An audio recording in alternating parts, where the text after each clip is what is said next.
Di kaki sebuah gunung yang megah, menghadap Laut Cina Selatan, pernah berdiri sebuah pelabuhan antarabangsa. Kapal-kapal asing berlabuh.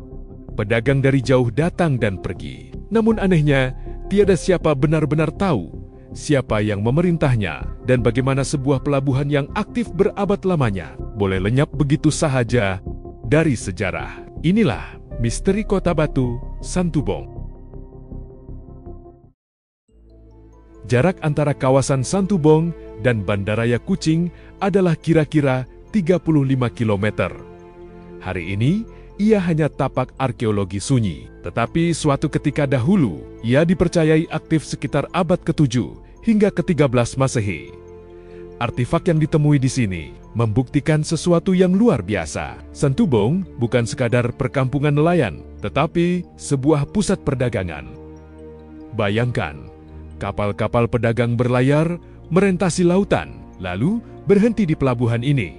Pertukaran barang berlaku. Santubong ketika itu mungkin sibuk dan makmur. Tetapi siapakah penguasa pelabuhan Santubong?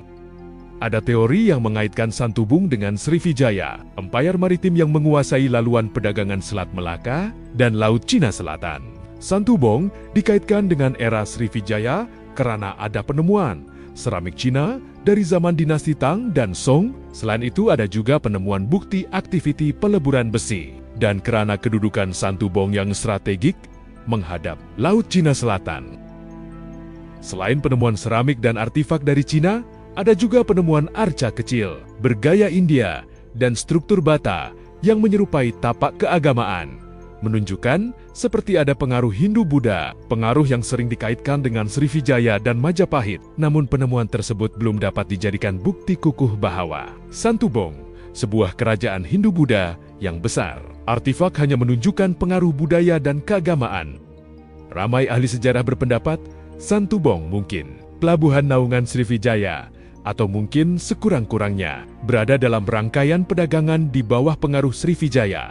Namun, tetap tiada rekod bertulis yang jelas menyatakan pelabuhan Santubong di bawah pentadbiran Srivijaya.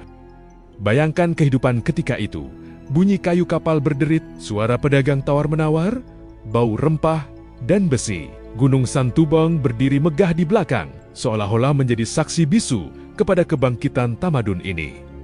Tetapi, setiap tamadun pasti ada penghujungnya. Sekitar abad ke-14, aktiviti perdagangan di Santubong mulai merosot.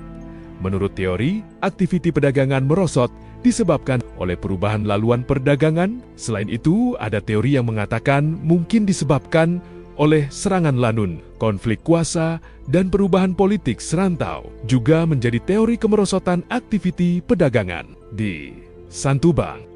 Hal ini karena sekitar abad ke-13, kerajaan Srivijaya semakin lemah. Akibat serangan Chola, kemudian muncul Majapahit di Jawa. Walaupun Majapahit menguasai sebahagian besar Nusantara, tiada bukti arkeologi kukuh menunjukkan Santubong pernah di bawah naungan Majapahit. Yang menariknya, aktiviti pelabuhan Santubong merosot sekitar abad ke-14, tempo yang hampir selari dengan peralihan dominasi Srivijaya ke Majapahit. Meskipun ada banyak teori, tetap tiada jawaban yang benar-benar pasti. Pelabuhan Santubong seolah-olah ditinggalkan begitu sahaja.